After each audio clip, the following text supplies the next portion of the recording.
Doctor ortho capsules को भी regular use करना चाहिए। ये कोई टेम्पररी पेन किलर नहीं, आयुर्वेदिक औषधि है।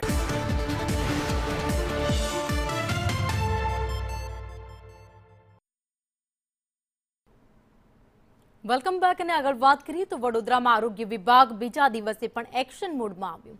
એનાલોગ પનીર પર અત્યારે આરોગ્ય વિભાગે તબાહી બોલાવી છે। છાણી વિસ્તારમાં આરોગ્ય વિભાગે ચેકિંગ કર્યું હતું। સીતારામ સુપરમાર્કેટમાં તપાસ હાથ ધરવામાં આવી।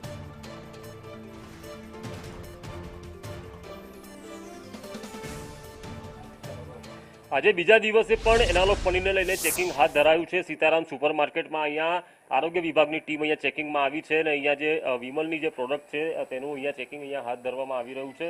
એનાલોગ પનીર વેચાય છે કે કેમ, ચીઝ વેચાય છે તો તે પણ FSSAIના નિયમ મુજબ છે કે કેમ તે અંગે અહીંયા ચેકિંગ હાથ ધરવામાં આવી રહ્યું છે અને ફૂડ ઇન્સ્પેક્ટર PM ભાવસર પણ અહીંયા છે। આ જે રીતે આ ચેકિંગ કાલે પણ હાથ ધરાયું, 471 કિલો જેટલું એનાલોગ પનીર મળ્યું છે। એટલે આજે શું ફર્ધર કામગીરી?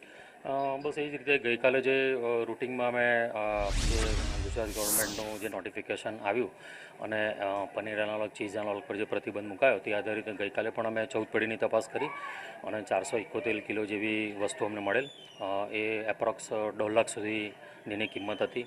એ અમે તાત્કાલિક ધોરણે ત્યાં ડિસ્ટ્રોય કરાવી છે અને આજે છાણી રોડ પર સીતારામ કોમ્પ્લેક્સમાં જે વિમલના ડિસ્ટ્રીબ્યુટર છે આપણે એમને ત્યાં તપાસ હાથ ધરી છે અને ત્યાં એમને ફેટ સ્પ્રેડ, પનીર અને બટર ચીઝ, એ પ્રોસેસ ચીઝ એ જે નિયમ મુજબ ગાઈડલાઇન જે આપી છે ગવર્મેન્ટ FSSAI એ તરફનો જ આપણને અહીંયા વસ્તુ જોવા મળેલ છે। ફેટ સ્પ્રેડ છે અને બટરમાં કેટલો ફરક છે જે આપ પણ સમજાવતા હતા?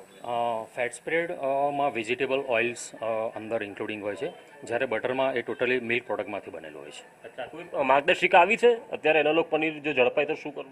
હા, એ જો પ્રતિબંધિત તો છે જ અને કોઈ પણ વસ્તુ જે પ્રતિબંધિત હોય તેના આગળ અમને જે નોટિફિકેશન આપેલું છે તો કોઈ જગ્યાએ મળશે તો FSSAI અંતર્ગત જે નિયમ મુજબ કાર્યવાહી કરવાની થશે, સખ્ત કાર્યવાહી કરવામાં આવશે।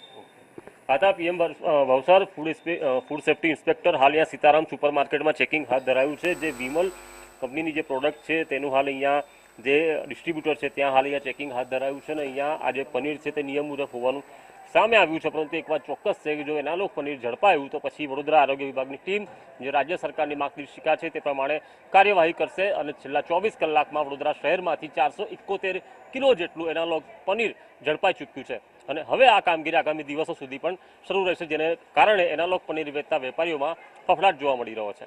કેમેરા પર્સન નિકેશ વડન સાથે કુણાલ શર્મા, સંદેશ ન્યૂઝ, વડોદરા।